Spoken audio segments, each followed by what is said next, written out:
Yes, it was. It was Mother's Day yesterday, and I hope all you CFN moms had a great day. Hope you were spoiled. Hope you were well fed, pampered, and all of the above, as you so desperately deserve. If it weren't for you, a lot of what you see every Monday throughout the week and wherever when it comes to CFN just wouldn't happen without the support of our wives. So let's take a moment, thank our wives if we didn't do it already, for all of the time that they allow us to have to do what we love and what our community loves. So big shout out to my mother, who I took out for dinner, and I was joined by my sister and her family. So it was a lot of fun. We had a lot of fun last night, and sushi is always a good time, no matter where you are. But hopefully you had a great weekend. Hopefully, if you're not, your mom's not with us, you're obviously mourning, the loss of your mom. So for those who do not have a mom anymore, we also are thinking of you as well. But needless to say, it was a great day weather-wise. Hopefully across Canada, definitely here in Ontario. So the moms definitely got out and enjoyed a great day of weather, and deservedly so. So again, happy Mother's Day to all. We got our good buddy Steve Shaw, who is feverishly doing all kinds of edits. For those who are sending their pics and their videos into the inbox, thanks so much. And if you do want to be promoted, featured, whatever you want your tires pumped on CFN, just reach into the inbox. Go to our Facebook page, click message, and from there, it's basically a little bit of a blurb of what it was you caught, maybe who you were with, the significance of the catch, maybe what you were using, some GPS coordinate. No, I'm kidding. But anything that you would like to be added to the feature, by all means, please. Steve, Walter, and myself will do our best to get to it. For those who have already figured it out, you're doing a fantastic job, and we thank you for that. Richard, keep up the great work, buddy. That hoodie is becoming as common as a Bass Pro ball cap. So thanks, Richard, for all your work on that. Lloyd's in the house. How you doing, Lloyd? Hope you enjoyed a great Sunday. I know the weather is starting to get warm out that way, so hopefully you're out enjoying it. Mark Wolf's in the house. How you doing, buddy? Mark Wolf bought one of our new jerseys, or is in the process, I should say, maybe of buying one of them. And if you are interested, because there's a lot that is attached to this jersey. It is a 10th anniversary commemorative jersey. As we've mentioned many times before, the purchase of one, all the proceeds, once Premier's paid, all of the proceeds that come to CFN are going to be shared to our Derby on Wheels initiative. So it's really cool. We're going to be explaining it a lot more as we go forward, but it is really coming together because of this guy. This guy is doing some fantastic work. Big shout out, hats off to Brad Norris and, of course, his entire family for really helping, push and support my vision, which is this Derby on Wheels, which I think is going to be so phenomenal. And it might not just be for kids. It could be an adult's Derby as well. Special needs, handy capable, you name it. Like we will be there. If there's a need, for means, CFN is going to do their best to make sure we can help out. Bob Bisonet, how you doing? Nice to see you as always, Bob. Bob got out this past weekend. I think you might see yourself on Wednesday, Bob. Just throwing that out there. Steve, how you doing, my friend? Good to see you as well. Joe Vitani, happy 50th birthday, dude. It's about freaking time you started catching up to us old guys. No, just kidding, buddy. Hope it looked like you had a great time, great party. But 50 years old yesterday, I believe. Good for you, Joe. Happy belated 50th birthday. Dean Howard's in the house. Always a pleasure to see you, Dean. What's Steve saying? Built? Oh, that's correct. That's right. You did build a deck. Painful. Yeah, I think we're all feeling your pain right about now. Tracy, nice to see you. Thanks so much for joining us. Get out. Excited to get where. Yes, absolutely. We were looking forward to seeing all the picks. And, of course, Mike will be here. Talk to Mike Consul in regards to the CFN Fish Off. We have some big news and announcements that are going to be upcoming in regards to that.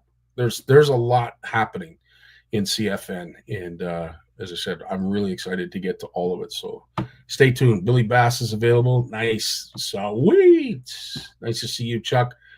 You're very welcome, Clayton. As always, my friend. It's an honor. It's a pleasure for us to be able to promote our community, and we do this each and every Monday, having our CFN community join us.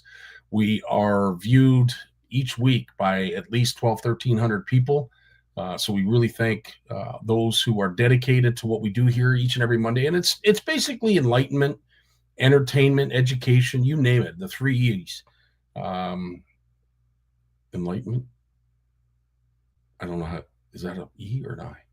Enlightenment. Yes, E. Thank you. Okay. I was about to pull off my socks. No, I was just kidding. Anyway, as I said, we're here to enlighten and educate and inform. So those who join us each and every Monday, we really appreciate it. It's that kind of support that keeps us going for 10 whole years. 10 whole years we've been at this, and it's been a cast of characters that have helped us get here. It would literally take us till the end of the night to thank everyone, but we've managed to get here, and it's kind of cool. It's really cool to be a part of something that's been growing for the last 10 years, and here we are now, an established community that has some great people associated with it. So thanks to all of you. I really appreciate it. And of course, just to remind you of course, the swag. If you're as proud as I am, wearing our swag, wearing our colors and representing, that's the man right there, Richard Dunlop. He is ready to take your orders and is very willing to do so. And again, thanks, Richard, so freaking much. I can't honestly believe that it is May, middle of May, not even middle of May.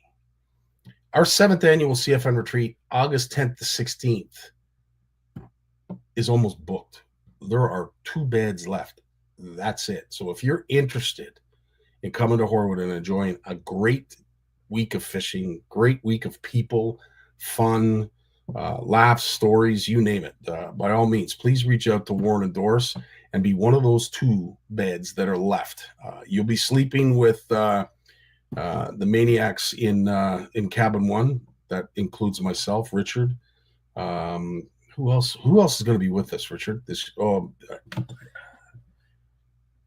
I can't remember the other 2 that joined us a couple of years. Anyway, Jerry, I think is it Jerry that's coming this year? I can't remember, but anyway, I know your nephew Kevin isn't coming, but we're looking to fill the last 2 beds in our cabin. So if you are interested, by all, please reach out to Warren and Doris and get yourself booked in a bed. It is a Monster Monday, and without that, it just wouldn't be the same without mentioning, of course, our 4th annual OFC Nation retreat at Camp McIntosh. That's all the information you need there. September 24th to the 28th, $820 per angler. And if you want to join the host of characters that are encircling the logo, we'd love to have you. Love to freaking have you. In fact, you know what? Let's just take a minute, sit back, and enjoy McIntosh, shall we? And there's a place that I've dreamed of, where I can free my mind. I hear the sounds of the season and lose all sense of time. Feels like we're in a dream, you know what I mean.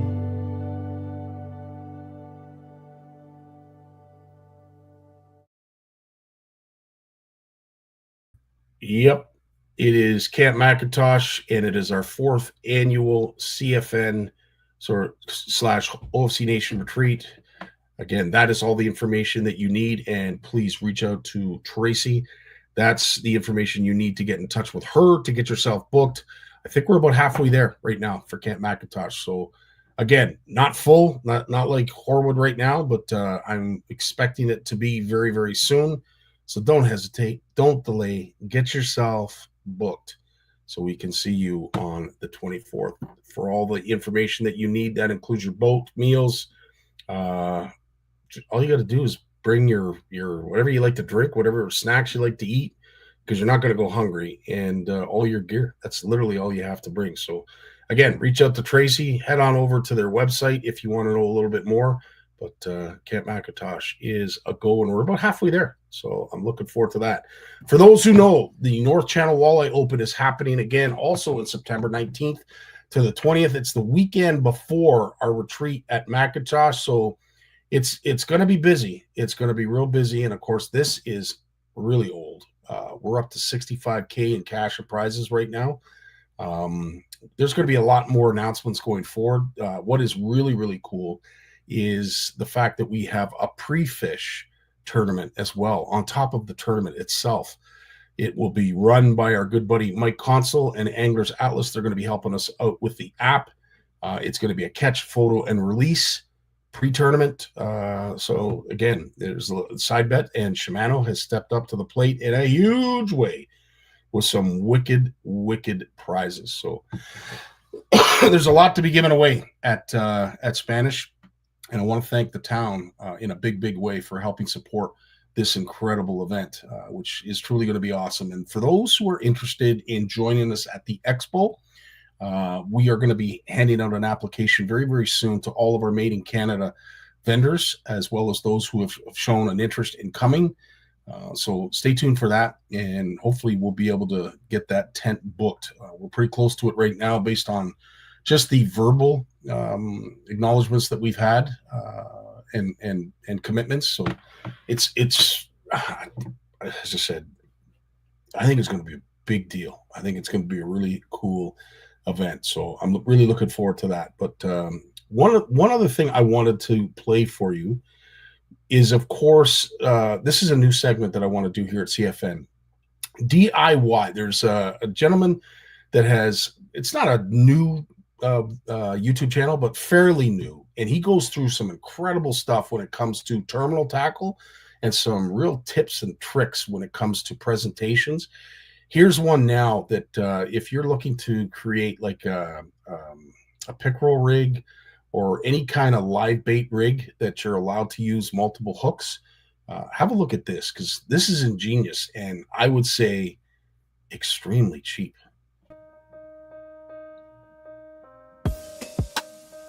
Why is that playing? Oh, my apologies. Okay.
So it's an interesting rig. As I said, it is the Fresh Fish channel, and we are going to be playing a lot of the stuff that he has to offer upcoming, just because it's great DIY stuff. Like, I mean, it's do it yourself. Like, I mean, instead of going out and buying it, it's kind of cool to be able to do it. And that lad makes it look really easy. So I invite you folks to follow along, because we're going to be playing this in upcoming lives on a regular basis, just to give you something new, something to think about. Think outside the box, because I think we all need to do that from time to time. I want to say hi to all those who I have not said hi to already. but we got to get to our beloved panel. We are missing Jason Barnucz, who is very, very busy right now at the moment. As he said, he is burning the overtime candle at both ends, trying to get his research initiative done. So we wish him all the well. Hopefully he gets some rest, much needed rest, because I can only imagine how hard he's working. But we got Jim and we got Lawrence, and we got Jim right after this. When he was born, he tried to reel in the umbilical cord. Bass named him as their personal best. His power pole came with a stripper. Forward-facing sonar uses him to find fish. Chuck Norris is his co-angler. He is the most interesting fisherman in the world. Stay fishing, my friends. He is the most interesting fisherman in the world, in my opinion. Anyway, that's my opinion. What do I know, right, Jim? I could use a snooze. Long day. I was up before the Robins again tomorrow, or this morning. I was up before the Robins Saturday. Oh no! So is that a good thing? I mean, it doesn't sound like a year for me, yeah. Yeah. Now, is it a niche for you? Like, is you getting up because the sun's up a little earlier? Yeah, I follow it. It'll, like, by the end of June, it's nuts. I'll be up at 3:30, 3:45 every day. Wow. So that's what it is. But Saturday morning there, I took a run over and I met Brian from JB's there by the airport and got his bucktails to him. So he's got all his jigs. You had 300 of those things, I believe? Yeah, I think it was 325 or so. Good Lord. Nice little restock. Incredible. Yeah, I've been doing stuff with Johnny Dadson, tying some hair for them. Yes, you have. Because they don't do that. It's a whole different deal. So here's a couple. These are like what'll go on the back. Like they're in pieces. They're in 2 pieces or 3. You can see, and they go together on the shafts because of the way they're tied. But I started doing something kind of funky. See the way I've got pieces of fluorocarbon tied. Oh yeah. Back of that? And I have never seen that done before. I have seen a single blade straight out the back. Yes. Back here, but I put these 2 little blades on the back like that. So. Well, you've got Adrian, you've got Chuck, you've got a bunch of folks that know a thing or two about what you're showing, and I'm sure their chins are on the ground. And then I've got the as mine. The ultimate one is this here. You can get it on the wire, but you can see how big it is. Holy crap. It's 3 pieces. How many birds? 3. No birds were harmed in the making of that. Wow, dude, that's a lot of feathers. Never tell a lie, you might get caught or have a good memory.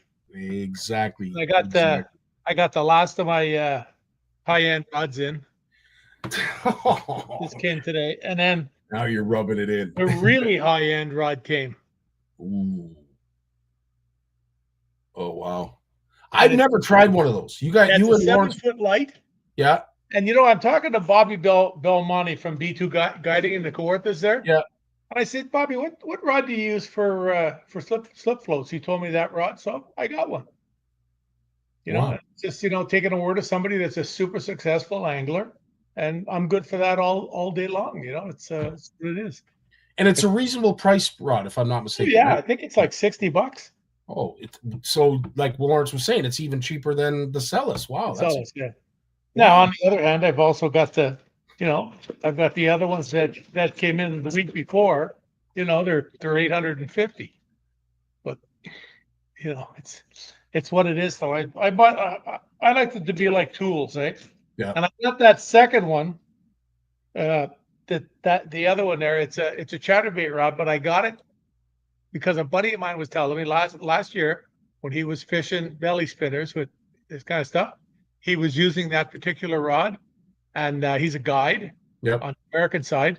And he said to me, Jimmy, he calls me Big Jimmy. He says, Big Jimmy, I never lost a fish on that rod all year. Wow. With that, yeah. I never lost a fish all year. So you've heard me talk about that, and him and I talk about that a lot too, about not losing fish. So it's cool. That is cool. I also have to take a moment and thank you again. If I didn't do it already, I want to do it publicly. You helped me out in a big way. A buddy of mine bought a whole bunch of reels from Shimano last year and was having issues with the drag system. You were gracious enough to hand them to Lee. Lee brought them into Chris Giles to Shimano. And I will say nothing but positivity when it comes to feedback on the customer service that he received. My buddy received the reels back. Just remember, don't put the clicker on when you're letting it down on a cannonball. It's not meant for that, eh? It's not meant for that. No. That's why he burned everyone out, eh? Because he's a guy that fishes full time. Yeah. What he does. So those reels are up and down all day and whatever, right? They're not meant to be used like that. Yeah. Well, dude, I can't thank you enough, and Shimano as well, man. The customer service that he received was. Oh, you brought them to me. I brought them to Lee. Lee brought them to Chris. I would have brought them to Chris, but I'm not going until the end of next week to the mothership. So that way, Lee got them up there and got them taken care of. Well, thank you again for doing that. Can't thank you enough. Customer that buys a bunch of reels like that deserves to be taken care of. Agreed. When he has an issue. 100%. So for those who have Shimano products and you've looked after your products and you're having an issue, don't hesitate to bring it in. Even if you have to pay to have it repaired, it's worth it because you're getting it repaired by someone who actually knows what they're doing. Well, if it's a legitimate repair, Yep. And it's not even just the $5 for the part that breaks; it's the $30 to ship it to you. 100%. They have no problem with it. So, in the at the beginning, we talked a little bit about Mother's Day. I can't pass by without mentioning, or at least asking, because I know your mom was very important when it came to your fishing career and sort of launching your interest in fishing. Maybe a shout out to Mom. Yeah, no, she knows she's out there, boy. She took care of me. Like I told you, when I was young, I was a handful. I was a bugger, and I wasn't bad, but I was me. I was always pretty spirited, and she always took care of me. She always had faith in me, and it's really, really cool. There's a few things that I accomplished. Like there's nothing more I would have liked to have than to see my mom get or me get the plaque that's behind me there on the wall. Yeah. That kind of stuff. It's like a reward to them for the time that they put in, but it's what it is. On the weekend here, I had 7 grandkids here again. The Valium dispenser still not broken. So I had the hammer in my hand a couple of times to break the glass to get them, but I didn't. But well, all here showing Tammy how much that they loved her. That's awesome. It was good. That's really awesome. Nice to see you, Raf Outdoors. We have somebody from Quebec. That's awesome to see.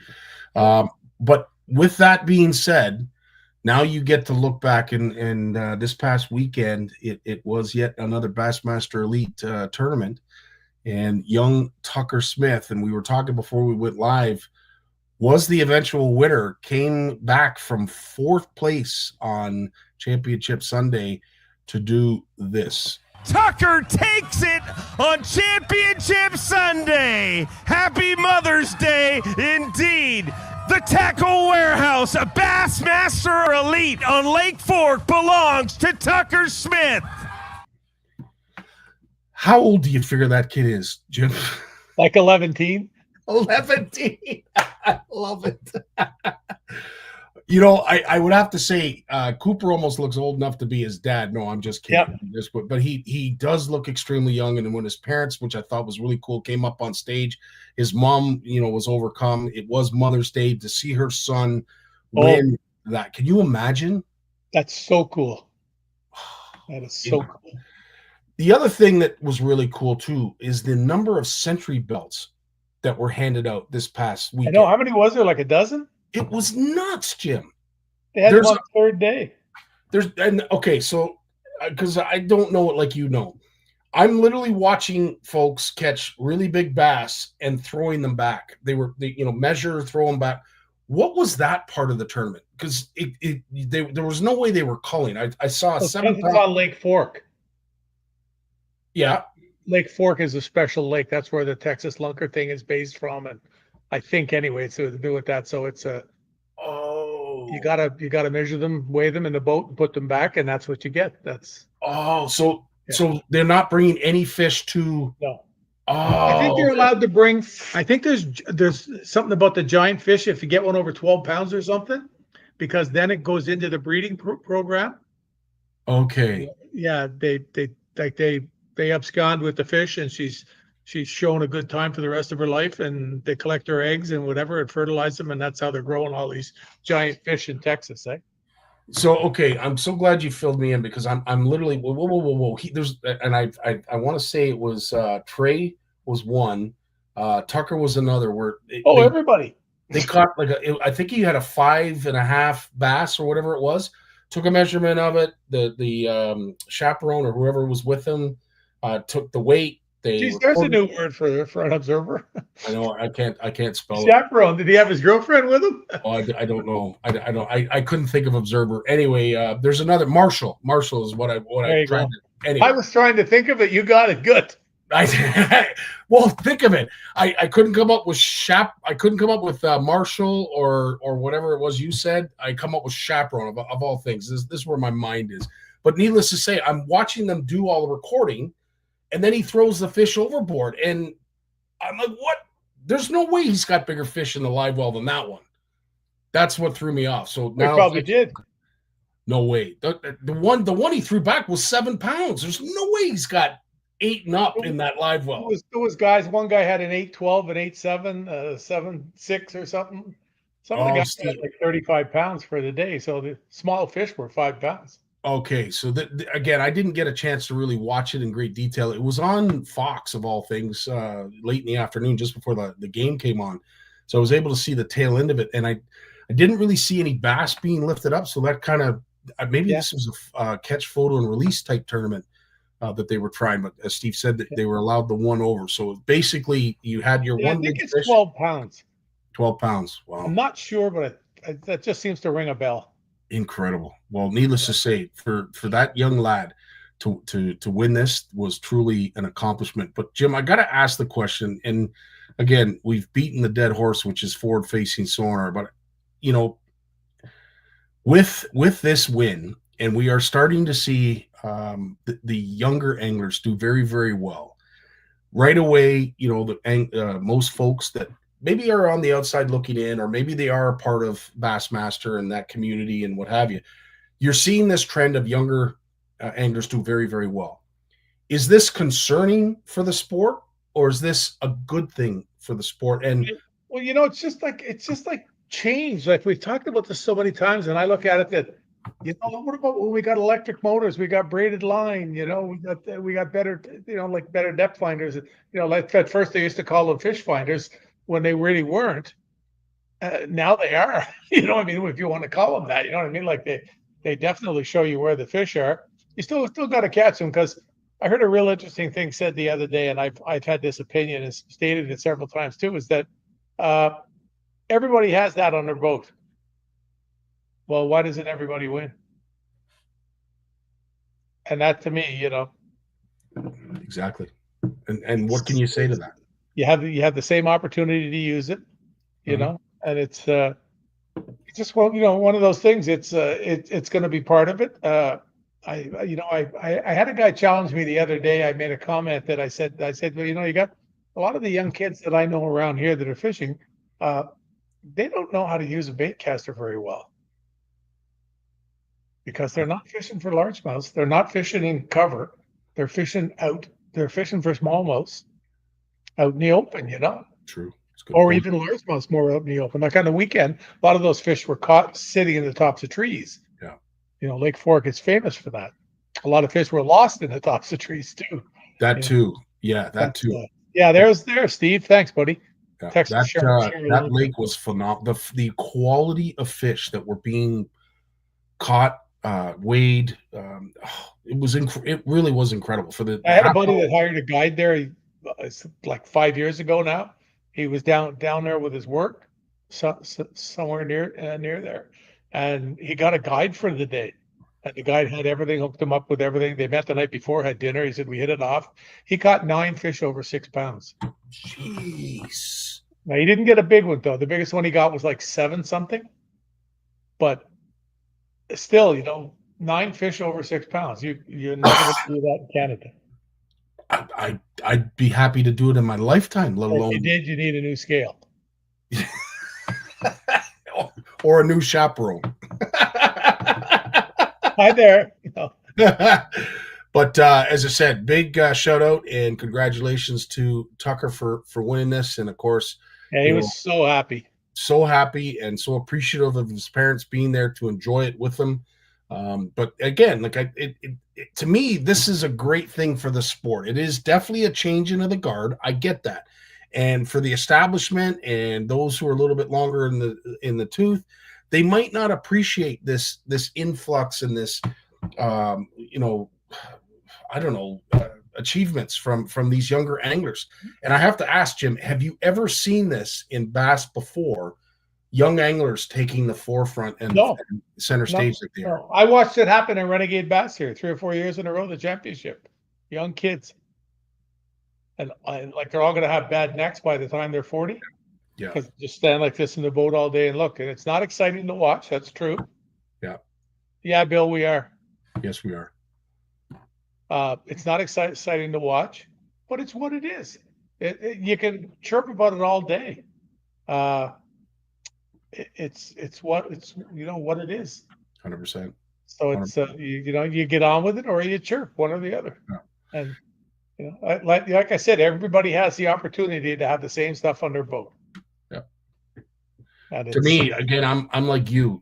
We talk about take a kid fishing. The next generation of anglers. Well, again, I have to remind people, like, there they are.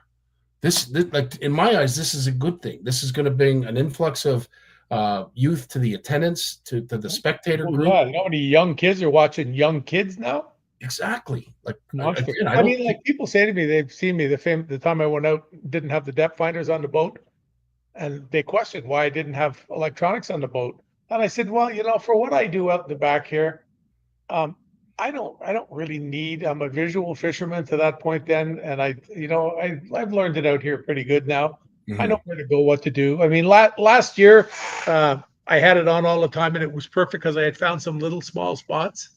They were really small. They were like the size of the office here, like really small. Mm-hmm. And having that little black line to follow right back to them was pretty good. Mm-hmm.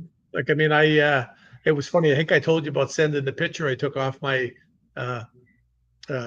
finder down to Ernie Schultz, and he said, wow, you really like that one spot, you fished a lot, and he says, and here's where you totally lost it because you couldn't get bit. And the line goes right across the lake to where I've never been, and a single line without a meander on it just goes down along 30 feet from the shore. I'm watching the electronics, looking for a pile of boulders or something that I've never seen before because I've never fished there. I'm going along just looking for a straggler, trying to catch something. Long cast with a rattle bait. Super long cast, like as far as I can throw it. So about 750 feet, if you listen to some guys. And I'm going along, and he says to me, there wasn't one spot where that line broke, where you turned around to look again or whatever. There was no little or whatever where you thought you saw whatever. It was just a total straight line, and then it came right back across the lake and out of sight. That's how it went back to the speed zone. That is hilarious. Enough of that. Wow.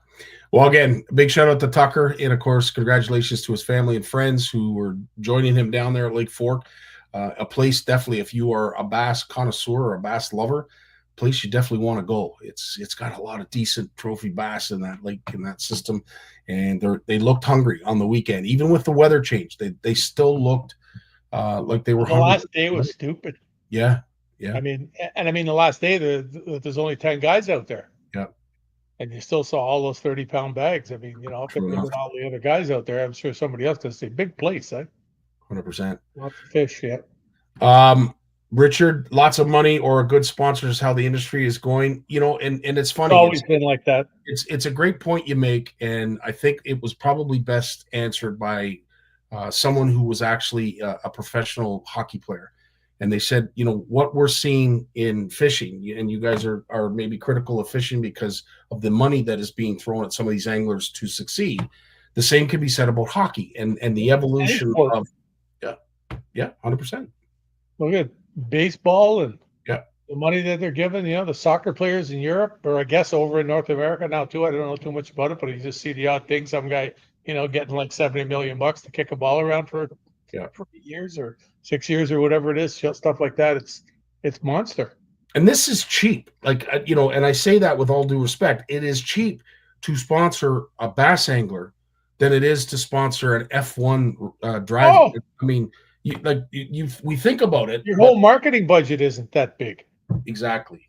So is it that horrible that money is helping folks succeed? We're seeing it in every sport. Well, you can't go out and fish unless you're independently wealthy. So that's why you need sponsors. And a lot of the guys that do fish are very well off before they get into it. Yeah. That's how they got to be good, was they liked fishing. They had the resources and they went fishing every day. Yeah. So I picked a lot of it up from guiding. Yeah. Because it was part of work. Same with Rocky. You've heard me say oftentimes that it was only a matter of time till Rocky rose to the top, and back in our day, because he would guide 100 days a year. I mean, that's multi-species, so you're learning all kinds of stuff. Yeah, you're learning all kinds of stuff. So and it's cool to see where kids come from. Like you've had the pleasure of actually seeing Cooper grow from a very young boy to where he is now, and the success story and the journey that he has taken is just remarkable as heck. But you also, if you can relate it to hockey, and you see Sidney Crosby wearing a Timbit jersey on, like every kid sort of starts in the same place.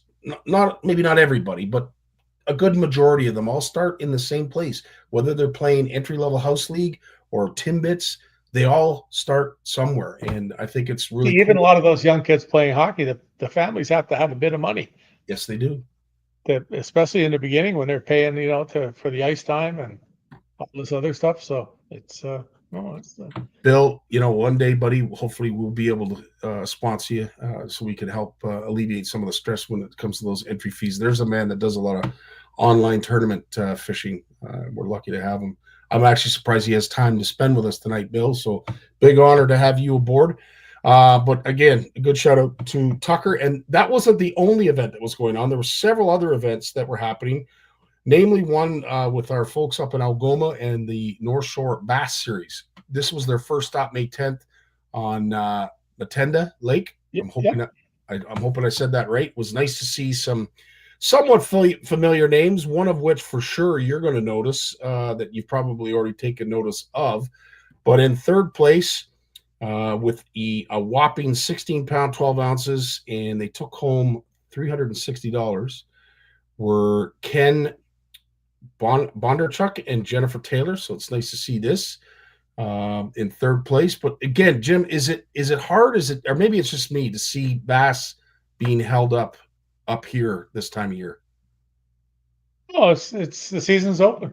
Season's open. They don't have the open season where you theoretically you're not supposed to have the it's like release immediately forthwith. Yeah. Oh, I got it wrong. Third place was Jeremy Logan Newman and Jeff July with 16 pounds, 12 ounces. They took home $360. And in second place, my buddy. Yeah. Familiar faces. Of course, it was the Bainers.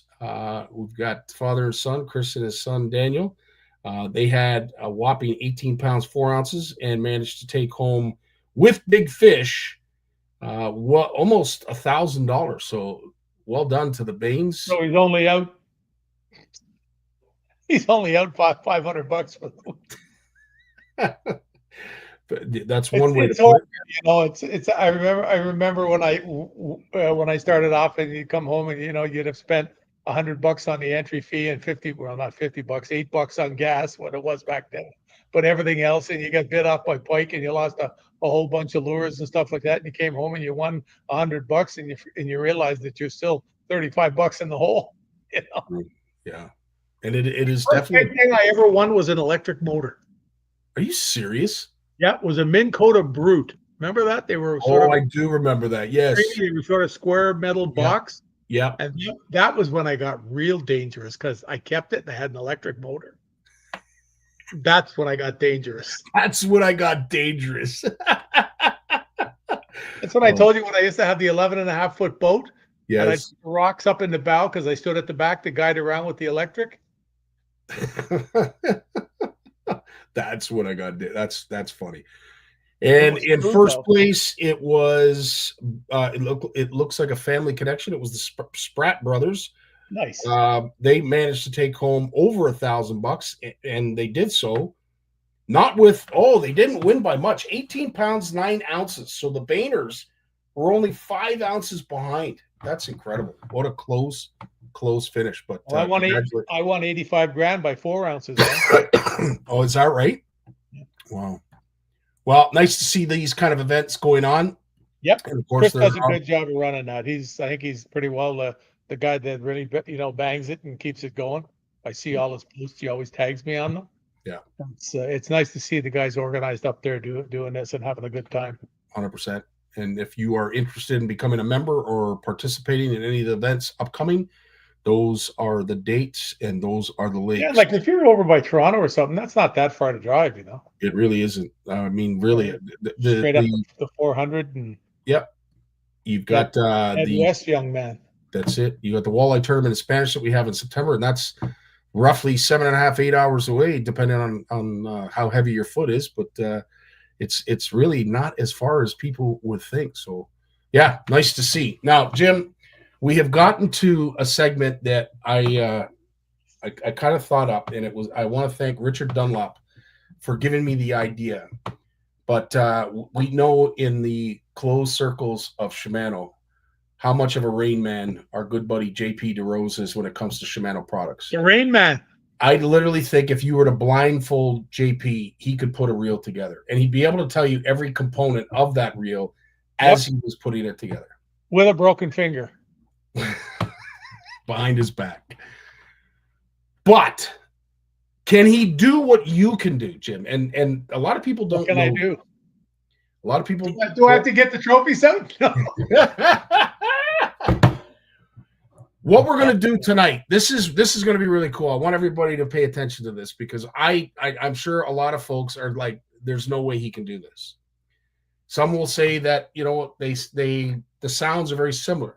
But this man right here can tell the reel, if it's a Shimano reel. I don't know if you could do this with all reels, Jim, but if it's a Shimano reel, you can tell the brand and model of that reel as it's being casted just based on the sound it gives out. I'd probably do okay because even the DCs, the different reels, the construction and whatever, although it's the exact same component, sometimes maybe how much line you've got on the reel. There are things like that make, like I see guys play with a reel in the beginning and they say, it makes noise, and then you put line on, it doesn't make noise, things like that. There's little differences there, but I'm pretty good at this. So let's do this because folks aren't going to believe it, or that, or even just turn your back to the screen. I will play the sound, okay, and you have to guess because the names are going to come up. I've made it somewhat easy for you, thanks to Richard. He gave us this video. They're all DC reels. I know you love your DC reels, and your DC reels back and forth and back again. So we're going to turn the screen around. Jim can't see the model. All he can do is hear what it sounds like when it's cast. I'm looking at the reflection in the window. Yeah. You might call BS on this, but this is the truth, man. Watch this. All right, Jim. Are you ready, Jim? We're going to go with the first reel. Okay, go.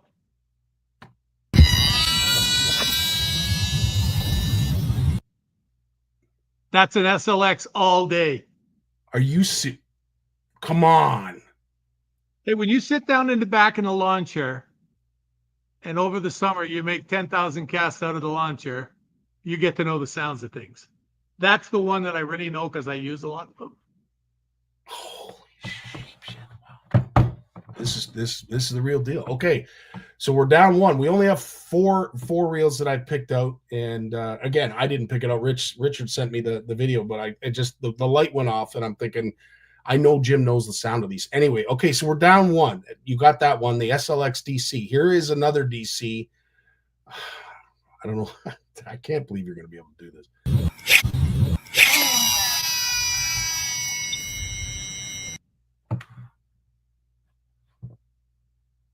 Now that's a tough one, Jim. That's yeah, that one doesn't sound familiar to me. That's weird. Did you?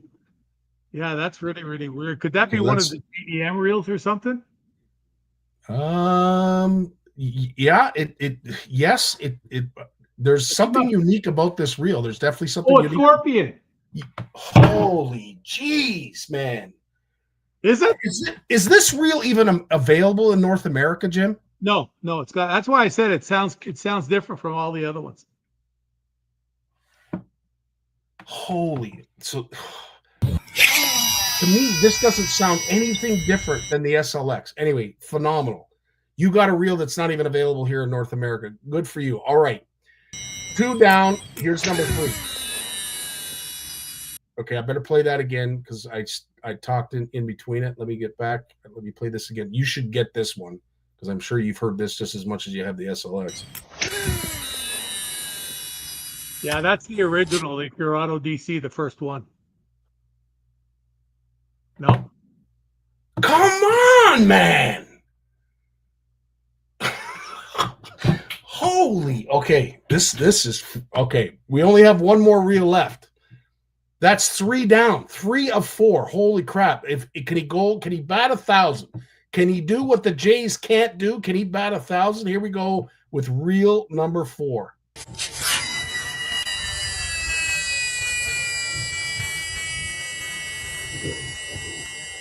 That's too easy.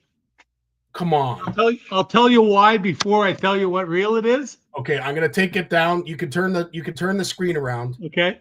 You can turn the screen around and I'll pull it up. I don't want to screw this up, but I think it's because of how long it went on for. I'm thinking how far the cast was, and the reel that I know that would cast the furthest would be a Conquest.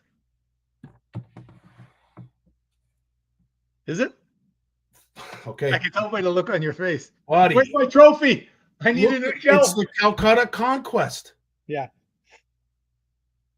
Okay. Hey, you know what? Hang on for a sec. Hang on. I don't know what you folks think. We're not worthy, man. I'm telling you. Like, you ever sit down and you talk to JP about Shimano products? The man will literally put you to sleep because he knows every single component to every single Shimano product. But what he made, I don't know if he's got this on, Jim. I have one of them. I don't Of use course. it, but this is ancient. It was like one of the original ones, and I mean, it just goes on forever. They're so well built, it's ridiculous, eh? And that's never been serviced either because I haven't used it that much. But they're absolutely beautiful. A piece of work. Yes, as Will has said, it confirms it right there, Will. A legend. Indeed, we have a legend in the living right here with us. And again, Jim, as always, dude, we're not worthy, man. Well done. I got lucky. What have you got upcoming this week, my friend? What have I got this week? I got to go for a driver's test on Wednesday. Oh, that's right. Yes. Yeah, I'm still trying to figure this. I told you, and I went for the written part of the test. Yeah. It's got something to do with having diabetes. I know a million guys that have got diabetes and nobody's ever gone for a test. I called my doctor and said, "Hey, did you report me like to MTO or something?" She said, "No, Jim." She says she had to fill out the form. My A1C is 6.1 right now. I'm 100% in control of this. It's what it is, and I have been. She even filled it out and wrote a letter to that effect to the MTO. So I had to pay $1,017 to go do a test, which I thought was an Alzheimer's test. Like, it was like nuts. I mean, like, they must think when you get diabetes that you go nuts or something. And then I have to go out and do the road test part. Wow. On Wednesday. Well, dude, I got 92 on the written part. Good for you, dude. Well, not the written part, but there was part of it was written, but there was all, you had to do little things. They had things where they had paper. I said it to my daughter. She said, "Dad, that sounds like a test for like Alzheimer's or something." She said, "It's like scary that would be part of the MTO." And she's a nurse, just her thoughts on it. Yeah. You had things where you had to draw a line from 1 to A, 2 to B, 3 to C, 4 to D, 5 to E. What's the next letter? No, but you had to go. You had to do things like that. Like, I'm talking to the guy, like we hit it off big time. And he says to me, he says, I'm confused why you're here. Like, I'd be happy if you were at 70 and you're up in the 90s. You know, like he said, I don't even know why we're going out. And he said, like, unless you're a wild man in a vehicle. That's what he said to me. Wow. I don't know why we're going out in the vehicle. And then it was really cool because he gave me a little bit of a rundown on things just to be careful for, that they really watch for. And the number one thing was when you make a right turn on a red light, Yes. make sure that you come to a complete stop Amen. before you make the turn. Amen. And he said that means feeling that little beep when you stop. Now they wouldn't fail you for a rolling stop, But you get points taken off. yeah, if you did a whole bunch. Yeah. 100%. But I had no concept. Like when I asked my doctor about it, she said to me, "What?" Like, That's incredible. so I don't know. Maybe they have something with drivers, because I renewed my license about, what was it? No, I renewed my license on New Year's Eve. I remember doing it because I said to Tammy, "I'm going to run down and renew my license in Gananoque. I bet you the place is dead because Gananoque would all be drunk by then." I get to the place and there's not a car in the parking lot. There's one blue car at the front door. There's not another car anywhere. So I thought, oh, well, there's one car there. So I go in and I look, and the lady's got a coffee and she's reading a book. And I look in like this and I go, can you squeeze one in? She says, "Come on in." That's I was like, you know, was one of those things, but I have no idea. Maybe they just pick one out and do whatever. You never leave the house and never return without a story. You're one of those guys that every time you leave the house, it's an adventure. Yeah, no, it's true. Like some mornings when I get up and I sit here and I'll make some jigs early or something. Like I was making jigs before I went to Toronto on Saturday morning. I was sitting here making some stuff. It was about 4:00, eh? Yeah. And I'm sitting here and I'm looking. I thought, I said, "Geez, I'm scared to leave." Like it never ends. It's just, you know. I mean, it's not all bad. A lot of it's fun and good. Like when I left the house here, I got down close to the 401 and I saw a fisher. I thought it was an otter at first, but when I got close, I realized it was a fisher. You know the way they have that funny way of running. Yeah. He crossed the road. He was in one of the big creeks at the bottom there, but I haven't seen one for a few years now. So that's kind of cool. That is cool. Very, very cool. Yeah. Well, Jim, as I said, dude, we wish you all the well in your driver's test. Hopefully you're a driver after it's all over.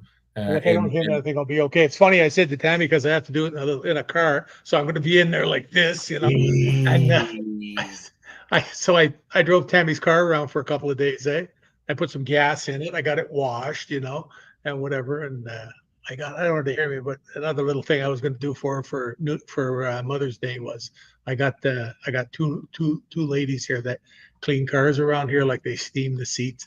When you get the vehicle, it looks like it's new, and they're going to do that Thursday afternoon here for her too. And I'm going to tell her I'm going out to clean up the car, and I come in and say, "I'm not cleaning your car again." I already got it planned. Look, but I've been driving that. So I parked the truck on the side of the laneway because I haven't parallel parked in 25 years. Wow. I don't go to the city. You know, if I go to the city, the parking lot, or you know, whatever, it's not onto a street. I don't do that, eh? Plus, and I don't believe you're going to fail your license because you can't parallel park, Jim. I don't believe. Well, apparently you do. Oh, you do? Yeah. So, anyways, I parked the truck halfway down the laneway here against the lawn, and I got Tammy's car at the door where I usually park.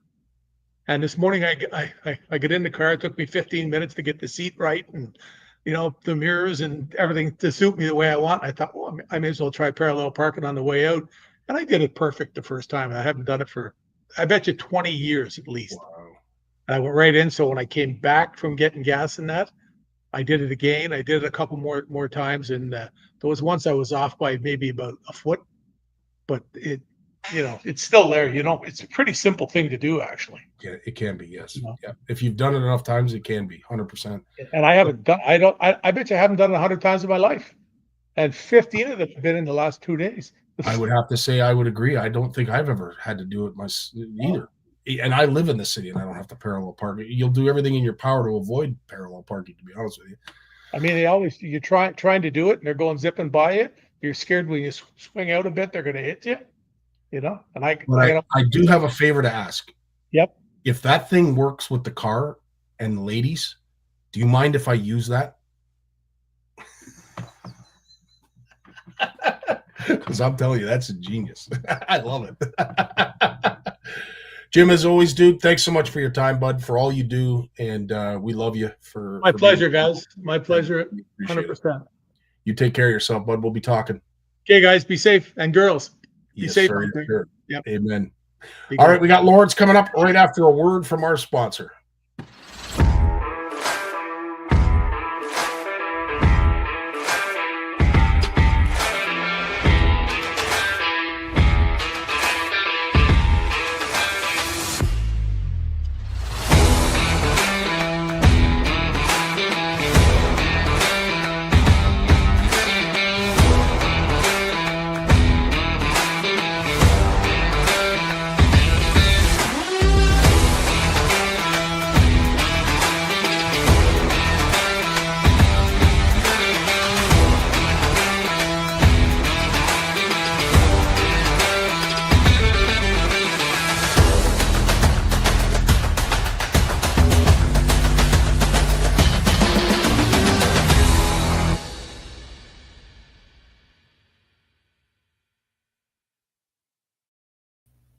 There is the one and only Lawrence Gunther.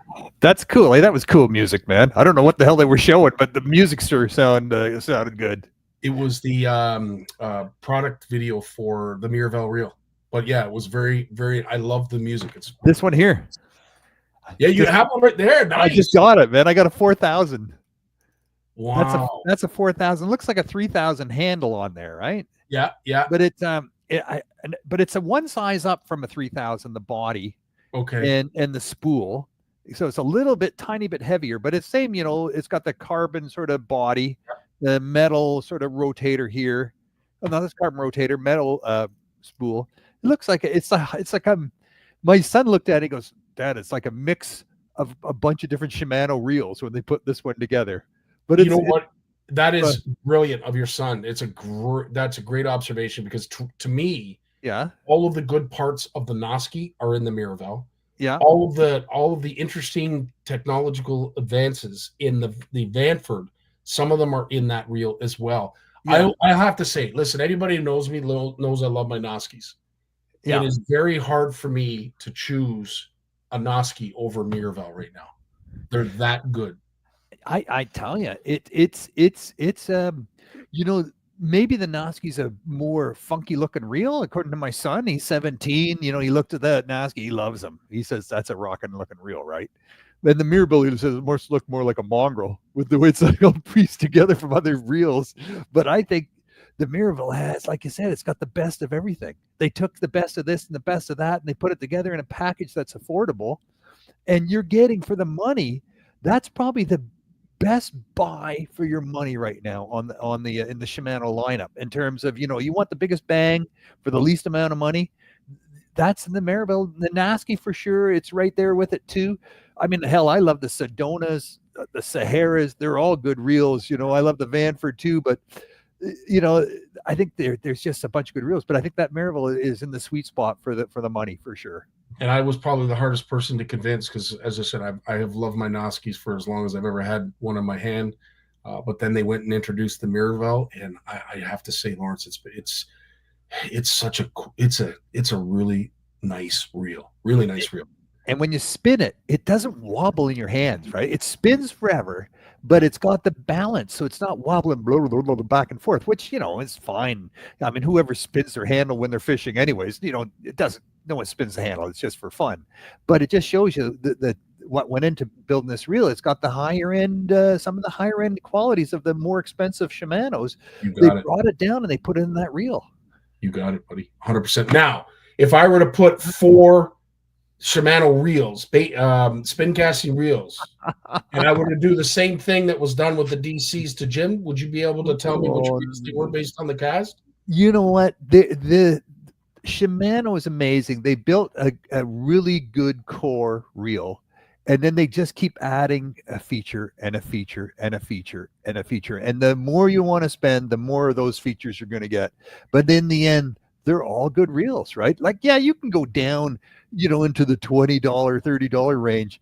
And it's, you know, it's good. It's a reel that's, you know, to take your grandchildren fishing once a year kind of thing. You're not going to, you're not going to sweat if it gets dropped overboard. It's not going to get put to a ton of use over its lifespan. But for $20, it's going to do the trick. But I think, when I spin these reels in my hand, from everything from the Sedona on up to the to the Vanford, they have a similar feel, a similar, when you hold it up to your ear and it's spinning, it has a similar sound. There's a lot of the goodness in those reels. Why keep reinventing it when they've got it well, right? You're just paying for the next feature. That's, if you need it, if you want it, you pay for it. It's kind of like the iPhone, really. Like, at the end of the day, the iPhone 15 to the 16, is there a huge difference? Some would say yes, some would say no. But those who appreciate the extras, the accessories, and the advances in technology appreciate, these up-to-date rods, reels, and phones. So, well, that's it. Like the iPhone 16, I got one, my wife got one. So, when her and I are up at the research center and it's off grid and there's no phones up there and there's no cellular connectivity up there, you could just pull that phone out of your pocket and it'll tell you where the satellite is. And you just say, it'll actually talks to me and says, little left, okay, satellite acquired. And you can send and receive text messages for free. Come on. Yeah. So, and it's for me, that's really important, because if something happened to my wife and she can't walk or something worse, I'm not going to just walk off with a dog and start heading down some gravel road somewhere and hopefully I bump into a person at some point in my walking. I'm going to be able to contact and get help, right? And vice versa. It's just nice to know that you pay a little bit more, but you're getting that feature. Did I go the next level up and get the LiDAR? The LiDAR is like sonar. Sonar uses sound waves, right, to bounce off obstacles, but LiDAR uses light waves, and it gives you really, like, for a blind person, LiDAR is like seeing. It bounces light waves off things, and they've got it dialed in. So their software says, if I'm looking for the door of a building, I can shine my iPhone around, and it'll tell me there's a door there. And it knows what it's looking at. It's not artificial intelligence. It's actually physically seeing the door using the LiDAR. They're using it on automobiles now, self-driving automobiles. LiDAR is a big feature on a lot of cars. It doesn't work when they're in low to no light conditions, though. Then you want your sonar. But it's amazing, the technologies, and blind people are right into all that stuff, man. We're always thinking about augmenting or replacing our lack of vision with technology, and it's always an obsession with all of us. We're always looking at that stuff. And I will say, for the most part, I appreciate it, I respect it, and I'll be honest, I'm not sure how we lived without it now that we have it. But I will say this, when it comes to technology, I am hoping there's going to be a breakthrough very, very soon when it comes to how we deal with garbage. Hands up for those who have been out on the water. Anybody who's done, a riverside cleanup, shoreline cleanup, if you've been out fishing on your boat, or even on the shore, this time of year is when you see what winter has left us. Usually there's lots of shrubs, tree lumber that is floating in the lakes and the rivers just because of the spring thaw. But the unfortunate thing is also all that garbage has to make its way down. And we talk about, fishing ethically, catch and release, the importance of all of that, as well as just being good stewards of the land. We need to have a louder voice. We need to have a stronger group, because the pollution, the level of it, is becoming alarming. And although I don't have any video of it here, those who I know have shared people who left their huts out on the ice and all the garbage along with it during the hard water season. You're seeing it now in the spring. It's showing up. Well, let me share this with you, because it's a great segue to something that Lawrence wants to talk about. But folks, we have to be better than this.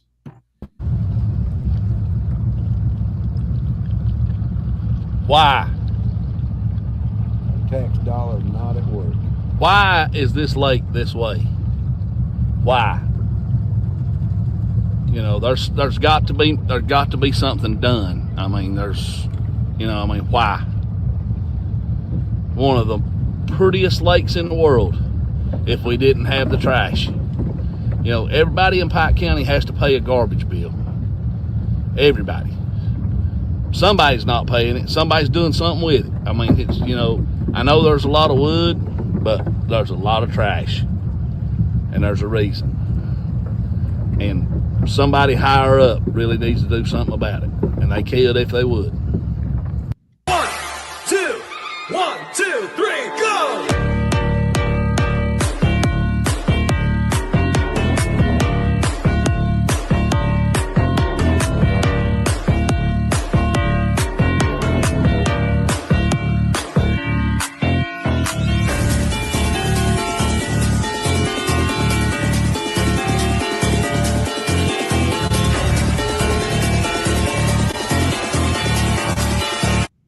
Okay, so what that is showing, Lawrence, and obviously you can't see it visually, but I'm sure you can fill in the blanks.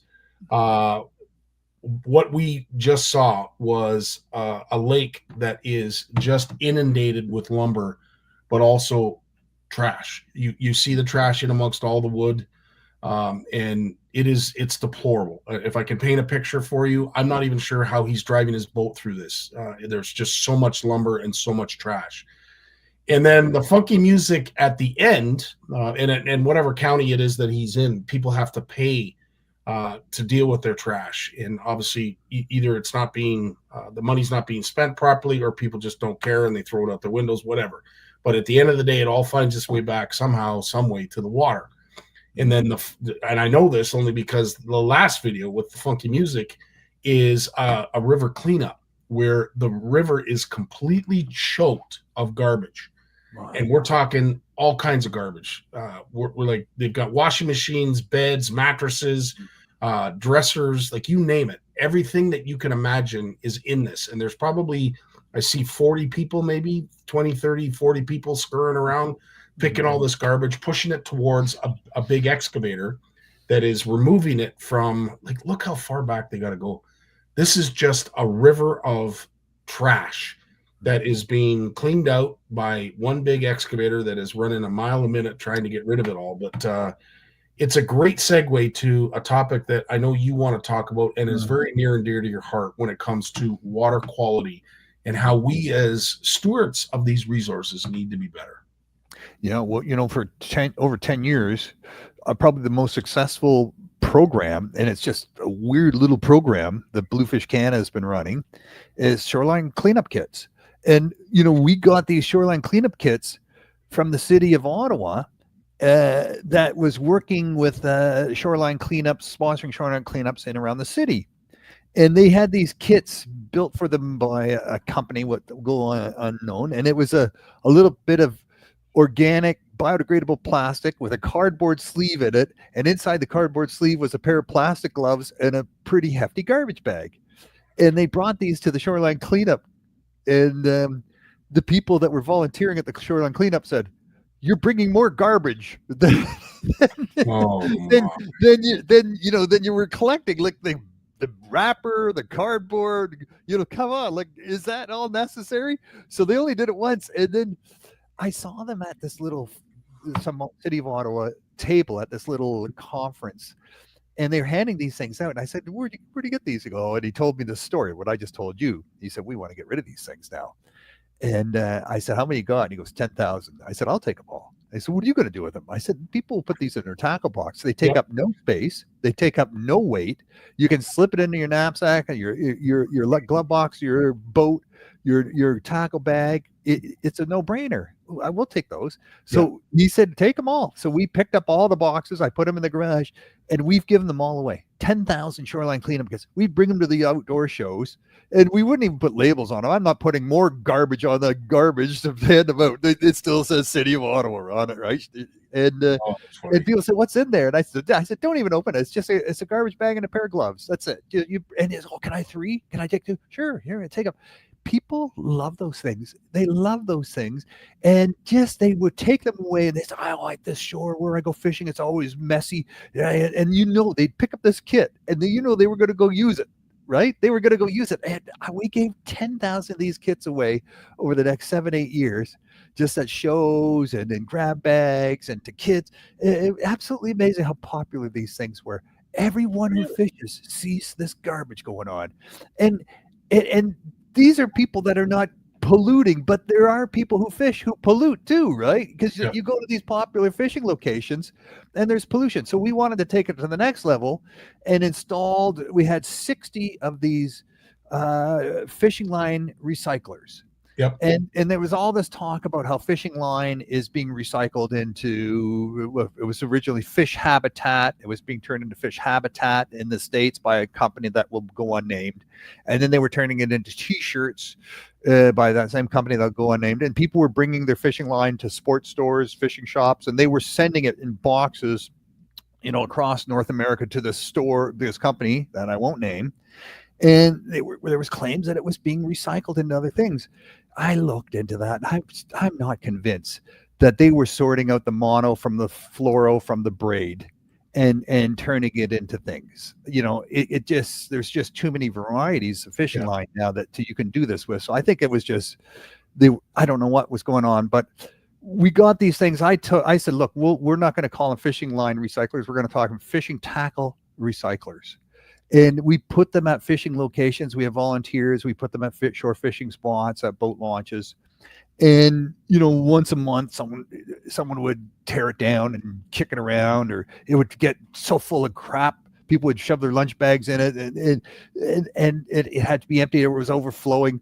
Or the volunteers would do it for a year. Then they say, Lawrence, I'm moving. I changed jobs. Okay, well, where did you put those 5 tackle recyclers? We got to find someone else to take over those things, though. It was such a freaking huge amount of effort to keep the volunteers, to keep these things emptied, to keep all this effort and in the end, the only thing we were doing was just keeping people from, trying to convince people not to throw the stuff on the ground. Yeah. Just take it home with you. Take it home with you. So we stopped that project because it was, these things were being dismantled, defaced. It was just a liability. And I don't think we were serving any purpose. Were we diverting lead out of the environment? We were, maybe a bit of fishing line, maybe. But the message really is just don't take it home. Just take it home. So it's a great point that is echoed by our viewer here, Jason White. Sorry to say there is less fishermen on my local river than 20 years ago, but 10 times the garbage. I've been at the Fishway in Port Hope and watched people throw cups in the river. I don't think you're alone, Jason. I think we can all say that we've seen garbage at some time in our lives thrown in the river, on the road. I drive out on my street every morning, and there is a new collection of Tim Hortons, McDonald's, Subway wrappers, whether it's on the road or on people's lawns. And thankfully, people clean it up. They're like me; they like a clean lawn. But at the end of the day, why should we have to pick up other people's mess? Like, people should just know. You don't throw it out the window just because it's an inconvenience to hold on to it till, as you say, Lawrence, till you get home. Yeah. Or put a waste paper basket in your truck or your car so that you have somewhere to put the garbage. I know a lot of people, including myself, garbage goes on the passenger side on the floor. And once I get to wherever it is, I will then clean everything out on that floor and put it in the garbage. Mm-hmm. I don't understand. I know we've talked about pollution a lot, you and I. Yeah. I mentioned a stop that I had to make because nature calls, and I had to take a leak. So I stopped on Highway 69, new 400, whichever you want to call it. And I was just amazed. I was amazed, Lawrence, how many freaking water bottles, empty water bottles I saw. It's a scourge. It's a scourge. You walk down to the St. Lawrence River to go carp fishing, and you're walking in the long grass to get up to the shoreline.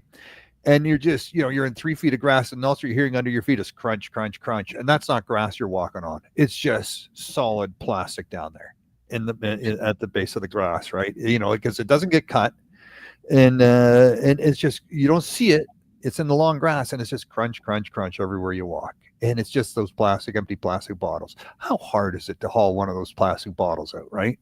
I mean, you're hauling in the full ones they're heavy. You're drinking it, so you're peeing it out. But take the damn plastic bottles out. It's just incredibly. I think for thousands of years, Scottie, for millions of years, all our garbage we tossed into the river, it was biodegradable because we had nothing else that we had nothing that wasn't biodegradable, right? Everything we ate, everything we did, everything we touched was biodegradable. It all came from the earth and it went back to the earth. So it wasn't a problem, right? It wasn't a problem. And but it's not the case anymore, and that's relatively recent, right? That's within the last couple generations that we now have things that are not biodegradable, but yet we continue these bad habits. It wasn't a bad habit like 2 generations ago. It wasn't, but it is now. Yeah, it is now. 100%. And Corey, maybe we have to do more of this because there's a comment that I want to get to. But here in Oregon. Every single springtime, we have what they call beach cleanup on the Oregon coast to clean up all the garbage off the beach. I think it's a great initiative. It's a shame it has to happen, but you know what? At least you're stepping up as fellow Oregons and you're doing what needs to be done. At the end of the day, no one's going to pick up the trash except us. It's not like someone's going to come down from the heavens or the stars or the clouds and pick it all up. We have to do it ourselves. Because waiting for some of this stuff, as you mentioned, Lawrence, to biodegrade, could take forever. And in some cases, if it's plastic, it may never. It just gets smaller and smaller and smaller. Exactly. And then it gets even more dangerous, right? Because it can get bioaccumulated in animals when it gets into the very tiniest particles. And those little tiny particles of plastic, they're little sponges, right? The plastic itself is not necessarily toxic, but it becomes a little sponge and it soaks up other little chemicals and maybe a combination of different types of chemicals, which have a little chemical reaction inside that little tiny piece of plastic. And now it's something that's carcinogenic. Yeah. And that's happening. I talked to a science and 20 years ago or 10 years ago who was documenting this at the Vancouver Aquarium. The Vancouver Aquarium were the ones that started the Great Canadian Shoreline Cleanup. You remember that? Great Canadian Shoreline Cleanup. And it was advertised every spring across Canada. The Vancouver Aquarium put in all tons of resources into this, organizing different volunteer groups, assigning locations. So there was no overlap. Nothing got missed. A huge administrative challenge of who was doing which shoreline and what city and what group was and how much trash they collected and on and on and on. And it was just a giant amount of manpower to organize volunteers to go out and collect garbage that shouldn't have needed to be collected because it shouldn't have been there. And then they built a website and they launched the website, and now you go on there and you just click, we're doing this cleanup and on this location on this date, and you just define the little area on the map, using a sort of Google Map interface through this Great Canadian Shoreline Cleanup website, and there's no one's doing, no people. You don't hear the ads anymore. The Vancouver Aquarium is it's been sold, and so there's no money for any of that anymore. But in the end, why was a nonprofit organization like the Vancouver Aquarium pouring money into this? You know what it did? It says, hey, you can throw your garbage away because someone's going to come around later and pick it all up. Really, it was letting the hook, getting us off the hook, letting people off the hook because someone's going to come and clean it up. All these nice people are going to go clean all the garbage up. And then when we'll come back and fish next summer, it'll all be clean and start all over again. It's just wrong, right? We were abusing of the situation. We were enjoying the cleanliness of the shorelines thanks to these volunteers and then leaving crap behind again. We got to somehow punish the polluters. We got to figure that out. We so do 110%. And to further your point, Jason again is acknowledging that before we used to have garbage cans, right? Like even gas stations they would have a number of garbage cans so that folks like me, as Steve's here, he can contest because he's been a passenger of mine once or twice. He knows where the garbage goes in my truck, and when we get to the gas station, it always gets thrown in the garbage. Yeah. But it costs money to clean these garbages, and we don't put as many garbage cans necessarily out as we once did. because we now have to pay people to go around and empty them, and that's becoming costly. Then you have an idea like hot box huts, where they have adopted a local highway and they clean it up and sponsor prizes each and every year. That's thinking outside the box. I like the idea of it, but then do we go down the same road as what you just described that happened in BC? Yeah. You have to put all these resources into doing all these organized cleanups with all these people who care, so that the people who don't care are off the hook. Disney, look at Disney. You go to Disney World, there's a garbage can every 30 feet. I think that's their quota, is they put one every 30 feet. There's nothing on the ground. People see a garbage can. They think there's something in their hand. They're done with it. They think, oh, I'm going to drop it. No, oh, there's a garbage can. Now I can't drop it. There's a garbage can over there. They walk over, put it in the garbage, right? So, and it works. It works. Disney's very clean, and because they have garbage cans everywhere. But municipalities, they don't want to deal with garbage cans. It's resources. You want to cut the budget, just take it home with you, people. And then you lose the garbage cans. And people are throwing their dog waste in there, and they're not even tying the bag shut. So the garbage cans in the park just becomes just stinking nasty messes, from the dog people. And that's a nasty thing. There's a garbage can combo. There's 4 garbage cans in a row. They're all one giant thing that down by the shore of the Rideau River, where I walk with the dogs. And one of the 4 slots is for dog waste, and there's one for plastic, one for glass, and one for garbage.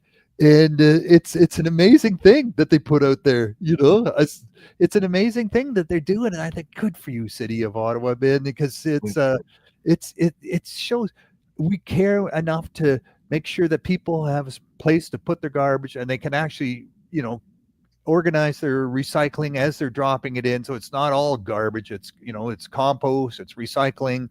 It's done properly.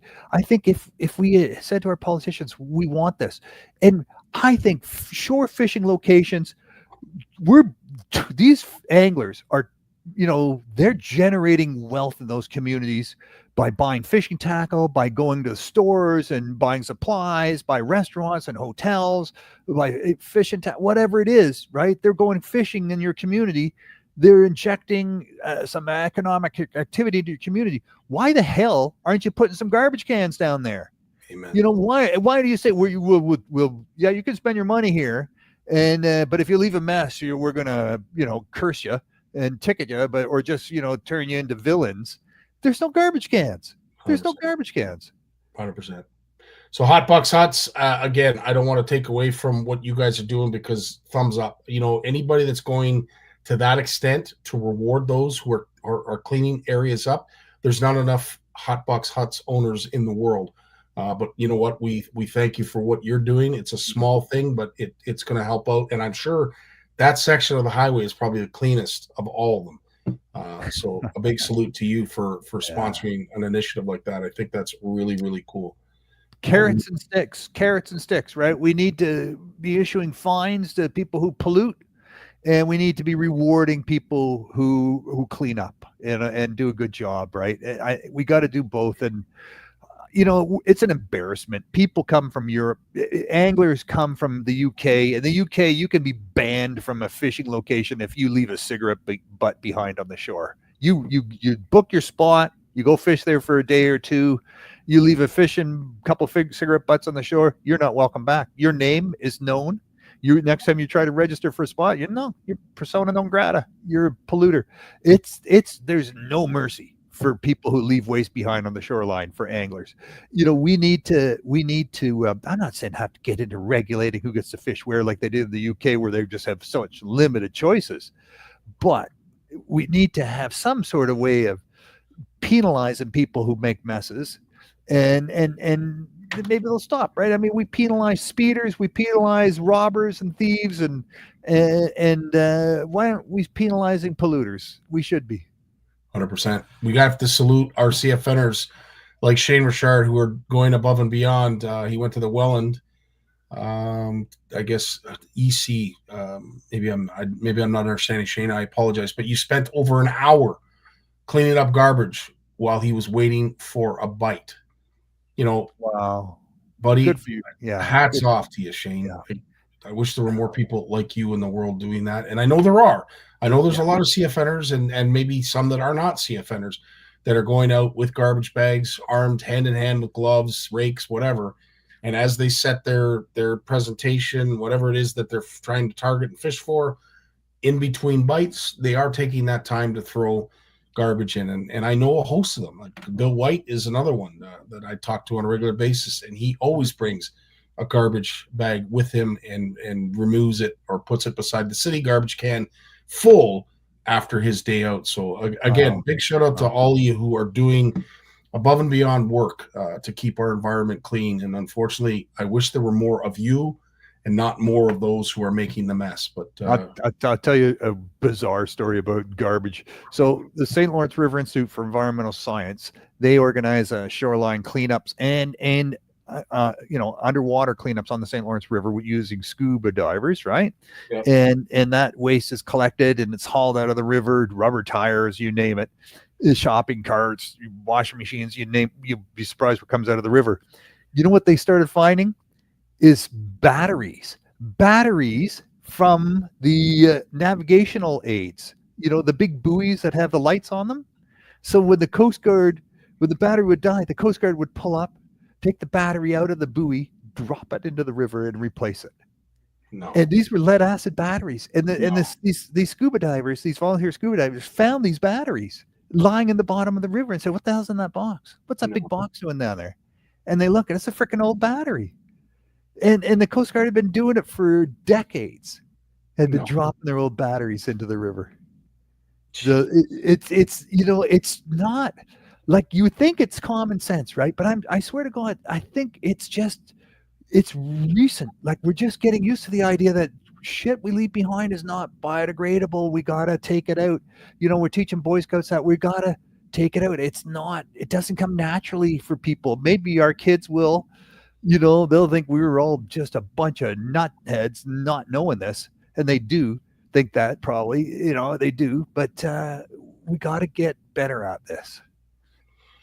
We really do. And I don't know what it is. Is it another, Smokey the Bear that comes out and teaches us not to leave forest fires and leave, your campsites better than when you found them? That kind of movement. Again, it certainly taught me a thing or two when I was a young person, and you would see one video that I will recall, and I'm sure others that are my vintage will remember, the Indian that's crying at the side of the river, with all of the waste that is in the river. That hit home. There's a lot of things, and I think maybe this is what we need to get back to, because the message is just it's not getting to the people that it needs. No. And during COVID, a lot of people got into camping, with RVs and van conversions and things like that. And they were going to government land and just, camping for free on government land at, down dead end roads and, little turnarounds and places like that. And during COVID, man, those places were being overwhelmed with filth, just they had to shut them down. No more camping here. It's just, you can't come because it's just becoming totally crazy. Just the amount of crap people were just filth, toilet paper flying everywhere, human waste everywhere. People had no idea. They just had no idea that they had to take their garbage out. What the hell? We're how come we're not teaching that stuff?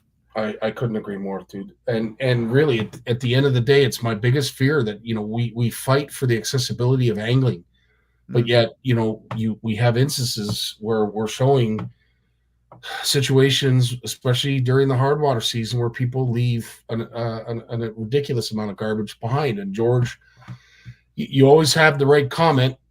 It may not be liked, but I do respect it. George is saying, so what I am hearing is we need to ban all ice huts, except people should be restricted from access to shorelines, and we need to raise the cost of fishing licenses and taxes to put out more garbage receptacles with staff to maintain them. It's not just anglers; it's everybody. It's everybody. I think any popular shoreline location, is used by all sorts of people, right? Dog walkers, canoers, kayakers, swimmers. People with kids, bird watchers. There's all sorts of people that use popular shoreline locations. And none of us want to see filth. And I think it's a public. It's public property, right? And we all think, well, someone else will take care of it.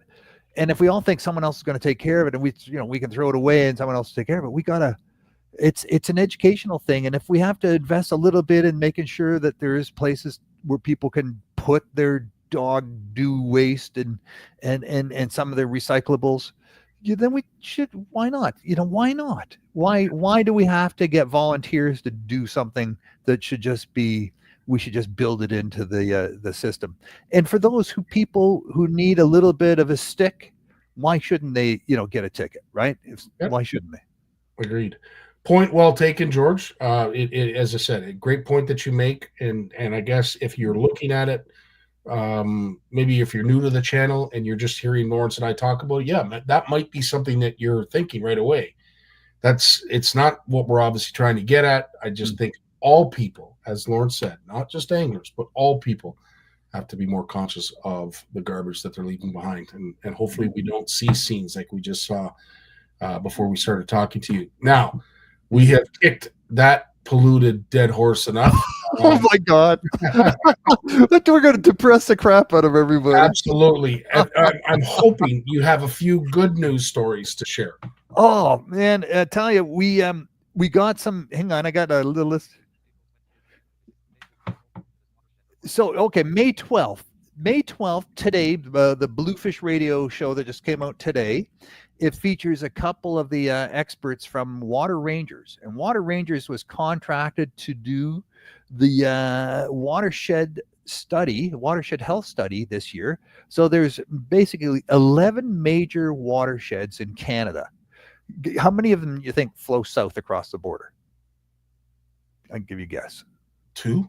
1. 1 out of 11. Most of them flow north. Yeah. Most of them flow north. And there's, a couple on the east, couple on the west. St. Lawrence is a big one. So they looked at the 11 big ones, and the 176, I think, is a number of the smaller ones that feed into those 11 big ones. And they looked at 4 variables to determine the health of these watersheds. And one of those variables was fish.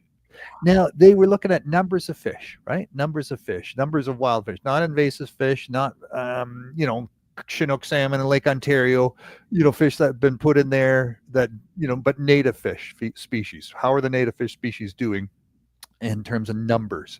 Not if they have mercury or other contaminations in them, if they're edible or if they're happy or, but how many are there?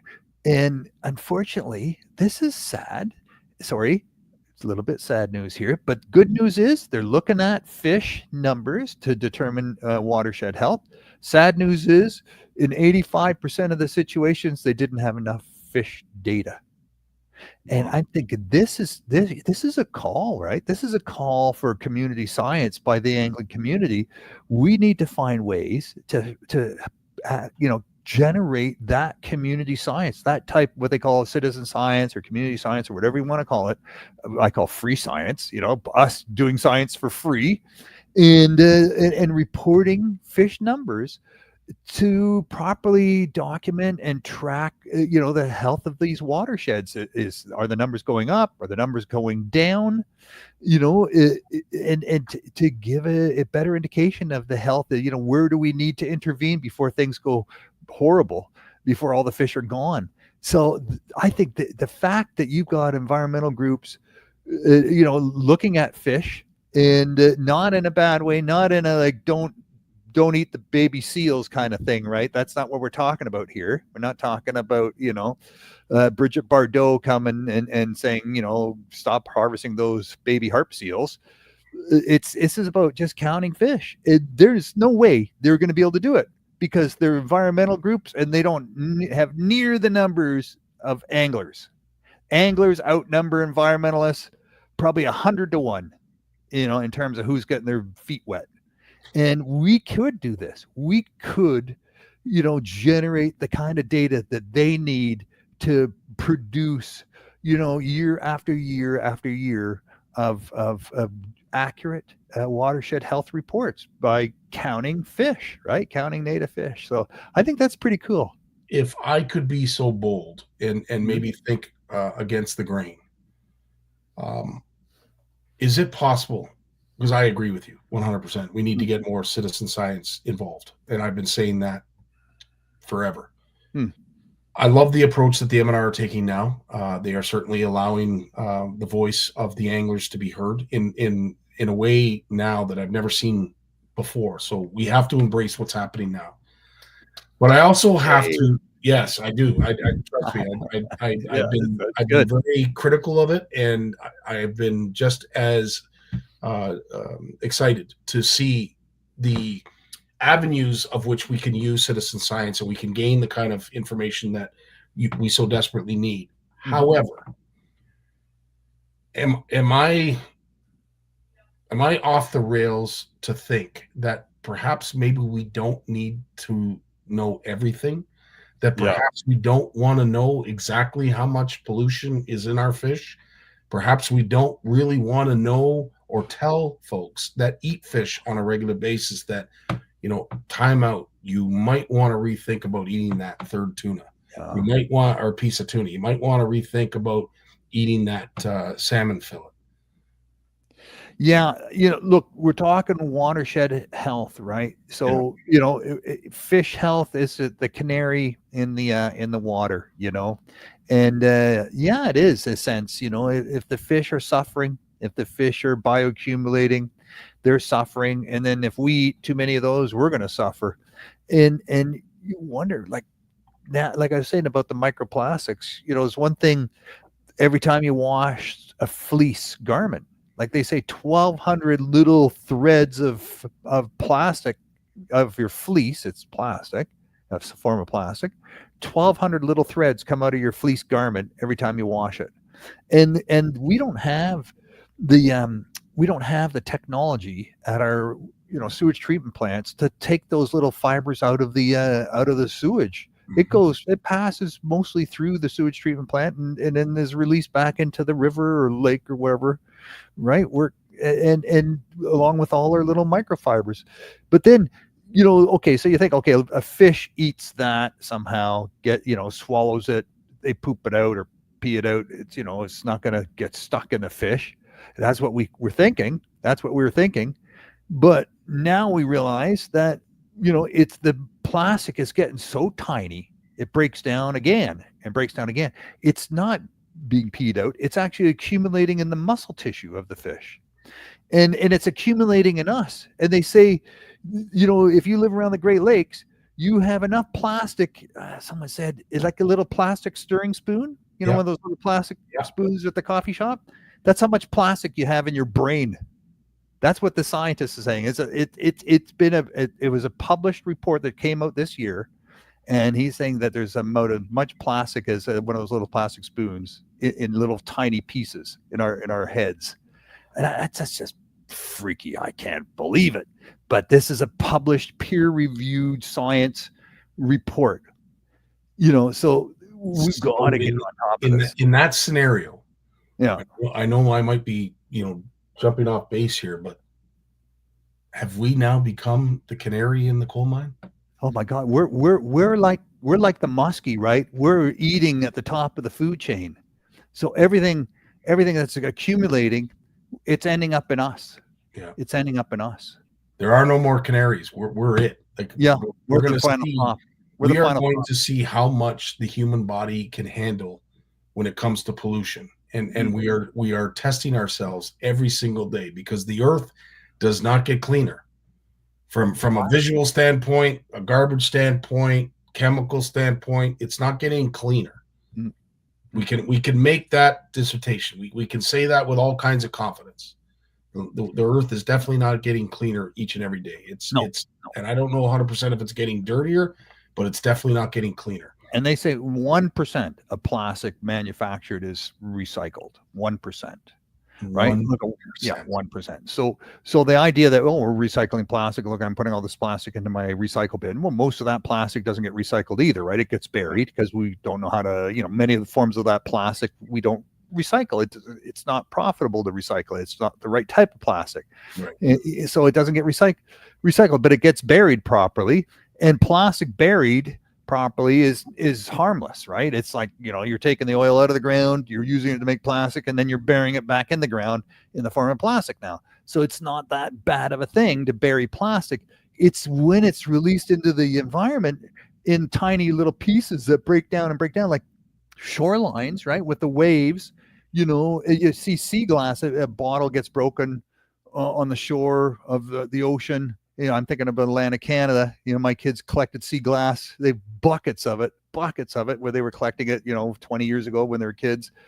And that's when plastic bottles were everywhere, and not plastic bottles yet. And there was just tons of little fragments of glass the size of your fingernail. And it was all rounded and soft and all these beautiful little shapes. And they made art with it, but it was just buckets and buckets of sea glass. That's what's happened to plastic on the shorelines. It gets ground up by the wave action into smaller and smaller and smaller pieces. Okay. And then at some point it just bioaccumulates in humans. It doesn't disappear. It disappears to the eye, but it doesn't disappear. It gets bioaccumulated in our brains and in the bodies of fish and the muscular tissue of fish. And then the things that eat that fish, we bioaccumulate it. This plastic, it just gets smaller and smaller. It doesn't disappear. Yeah. Corey's asking a question. Yeah, sorry. No, absolutely. Corey's asking a question. How much copper winds up in a human body per year? Yeah, copper. Lead. It used to be lead was a big thing. Mercury was a big thing, right? But lead, they say there's no safe amount of lead. Like, we know that now because you accumulate lead. You don't get rid of it. You paint and whatever. Used to be gasoline. Now they don't do that anymore. But there's no safe amount of lead. That's why they're not putting, copper pipe in houses anymore, because of the lead solder. It's just, there's no safe amount of lead.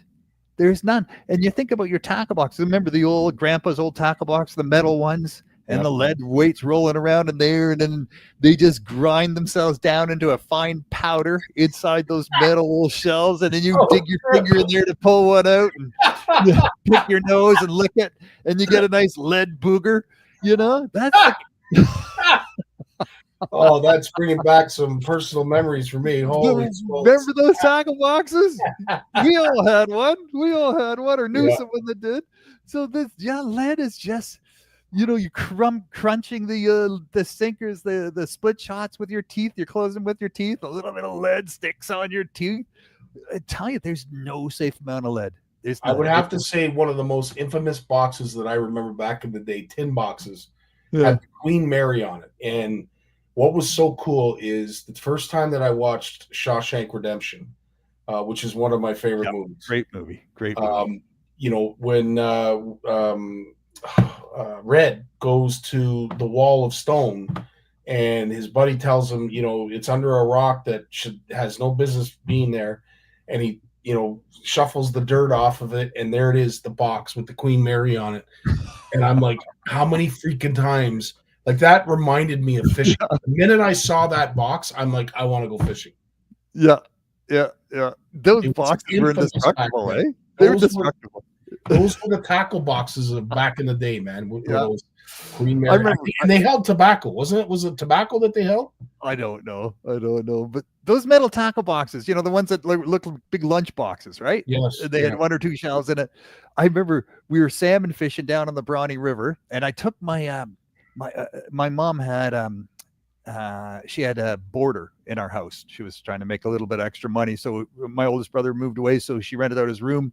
And this guy had a van, and I was telling him about the fishing, and I didn't drive then, so he agreed to take me and my friend fishing, and we were going to sleep in his van. So I put my tackle box under his van, because there was 3 of us in there, so there was no room for tackle boxes inside the van. So I put my tackle box under his van, and then in the middle of the night, for some reason, he decided to move the van. For some reason, I don't remember why, and the van would not move. He kept trying to No way. Wouldn't move. And then the next morning, I had put my tackle box and he drove up one end of it and it just barely dented the corner. Pushed down the one corner of my tackle box. The ultimate wheel It stopped him in. That is freaking hilarious. Wow. Tough as Well, nails. I'm glad we ended this segment with a laugh because, as I said, it was getting pretty depressing. But it's a point that, you know, obviously we don't need to make here with the folks that are listening. But it's so much needed out in the real world, especially with new Canadians that may not know. I mean, you know, you see some of the filth that is shared on social media networks in regards to, you know, back home. Mhm.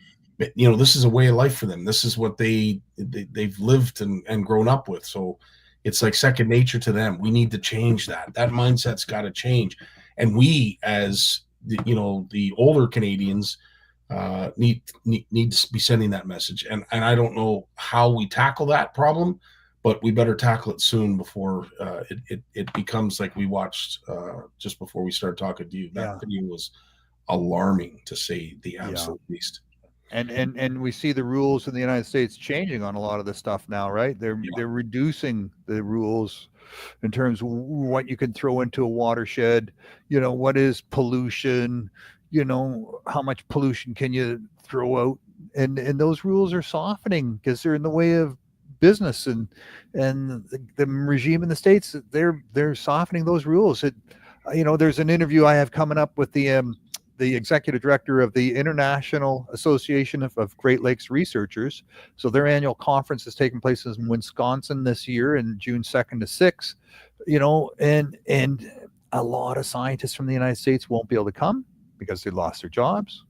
A lot of Canadian scientists who work in Canadian universities are told don't travel across, you know, are being advised by the universities not to travel into the United States because they're worried they might not come back. And then they have to try to get them back somehow if they go south for business, you know, representing the university. And then for some reason, they're not returned to Canada, so they're being advised don't travel to the United States. Really?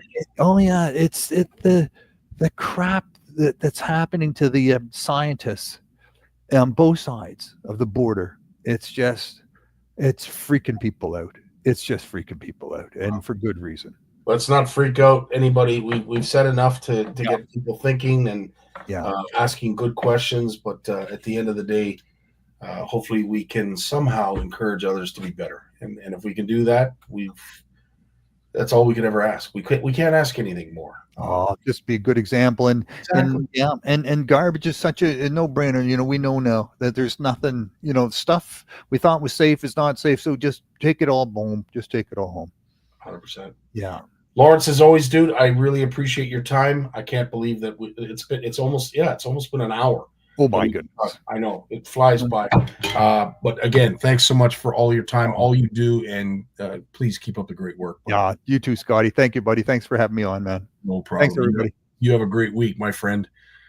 That is the end of our show because our beloved Jay Barnucz is busy doing his best to enlighten us and keep us informed of the state of our fishery, namely a certain type of forage fish that he's been working very, very hard with. That hopefully he'll be able to share a little bit more next Monday with us on CFN Live. I believe we have a Wednesday segment. Jamie had to cancel last minute. We will revisit that, and hopefully we'll be talking to Jamie on Wednesday with my good buddy Danny. In the meantime, I want you guys all to have yourselves a great week. Enjoy that weather. It looks like it's going to be a wondrous weekend. So get out and enjoy, wet a line, and pick up a little bit of garbage if you don't mind. It's the least we can do. Do our part. Have yourselves a great. Love you all. Take care of yourselves. All the best. Peace. Dave, take us away. Well, as much as I hate to admit it, I guess we've run out of time. So I've enjoyed it, but I'm going to do something I haven't done since season 1. Turn out the lights. The party's over. They say that all good things must end.